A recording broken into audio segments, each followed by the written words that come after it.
A response video to inmendham on the fundamentals of life. I think this topic has been quite prevalent in Gary's videos for about the past year, and it's really overtaken all of the other interesting topics because this one is so fundamental. If you can't get past this, then there's not much point in moving on to another. And so to sum up where this discussion has progressed to over the past year, we start with life's beings on Earth are consumption reproduction organisms, humans included.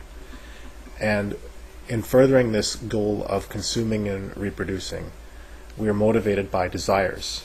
And desires are subjectively felt on an individual level as a negative thing that need to be filled, like a hunger.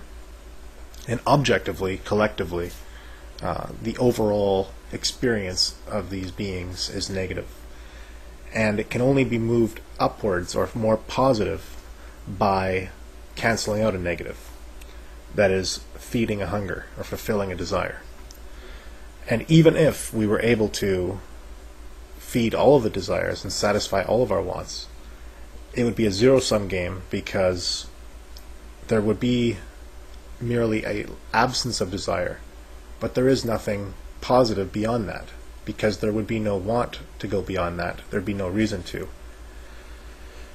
So others, now this is where most people disagree. Others say if I have a hunger and I fill it, I can still make it a positive experience depending on what I fill it with. If I fill it with oatmeal every day, it may neutralize my hunger. But if I have a variety of foods like chocolate chip cookies, my experience can be even more enhanced than the suffering that I felt through the hunger. And therefore it's possible for these desires to lead to positive experiences. And Gary's response to that, I think, would be, well, then you're deluding yourself because you're not attaching a full appreciation for the hunger and the desire you felt. And you're overemphasizing the satisfaction you had with the feeding or the quenching of that desire. And if you're going to be deluded, then you're no better off than a religious person who says that A is A when A is actually B. And you're saying the desire is positive when the desire is in fact negative or neutral.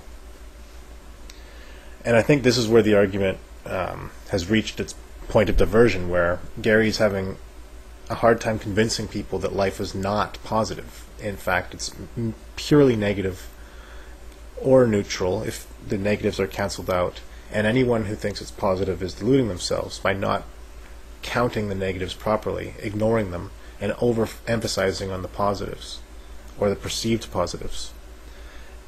Now, the key word, I think, is delusion.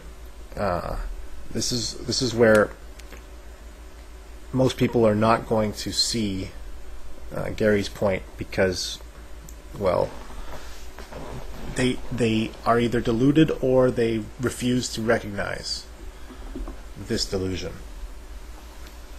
Now, on the other hand, it may be that the word is conclusion rather than delusion, because the subjective interpretation of fulfilling a desire, be it deluded as it may, a desire being felt or negative is a subjective process in itself. It exists objectively, independent of the individual feeling it, but there's also the subjective component, that is the individual's reaction. That's what makes it a negative feeling. So if the negative is underemphasized and the canceling out or the upswing or the positive is overemphasized, then the subjective impact of a desire is reduced because it is tied to the way it is perceived. So on the whole, if beings experience negativity and then diminish it or forget about it, and then experience canceling out or fulfilling of desires as a positive and overemphasize that, it's almost as though we've evolved to experience things in this way so that we delude ourselves into thinking that life is good. Thereby, we add to the motivation to consume and reproduce. Now, on the other hand, again, one could say this is just even more fuel for the desire, because we think it's good, so we are even more motivated to desire more life, and we are further deluding ourselves even further, because the more bad it gets, the more good we think it is. The bigger the gap between filling a desire and realizing a satisfaction or fulfillment, the better it feels. Now, to compare this delusion, this delusionary state, with religion, I think there are a few differences. One is that religion typically is a method of control. There isn't much choice that goes into it or thought. Whereas this delusion, to how we experience the world, has an element of choice to it. We can enhance the way we appreciate things by choosing to be appreciative of them, to savor the cookie, as it were. But on the other hand, I do see Gary's points for the reasons I've already mentioned. So this is why this discussion is at a crossroads, and this is why it's been here for a year, I think.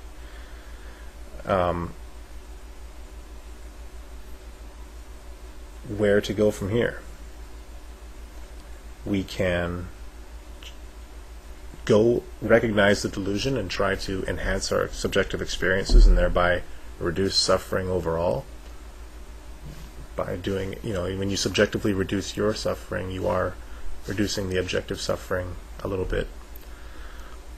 Or we can try to, I think as Gary's doing, speak about these facts and understand them so that they can be actualized in a way that minimizes the consumption and reproduction.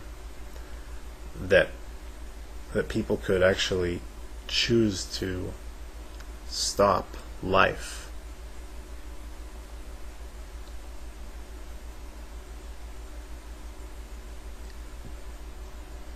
This is very counterintuitive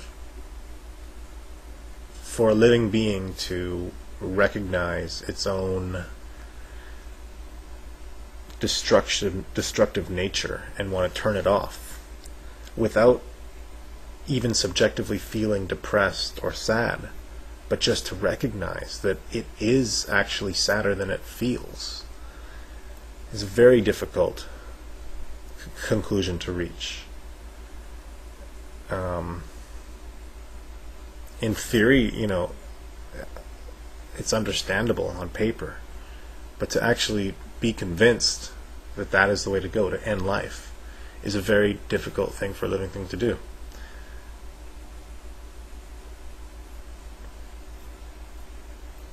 The process then, it may be just to remove oneself from the equation and try to, if we could program this all into a computer and ask the computer what it would do.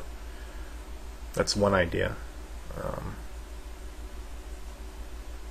But otherwise, I don't know. Maybe if this can't be solved, we can recognize that life perhaps will come to an end anyway when the sun explodes, and hopefully that's reason enough to focus on other issues. But I'm not sure we should move on to other issues without getting this one settled. This issue is certainly, it's a hard one, when you try to look at what good comes from convincing people of this issue. It could be a lot of suffering saved, but on the other hand, I think more practicable issues to most people's lives, like economics and politics, may affect people's lives more profoundly than this discussion of consumption and reproduction, just because people are hardwired to not recognize this philosophy because they are alive, and this philosophy is anti-life. So there's an inherent reason why people won't grab onto it or recognize it or give it the credit it deserves.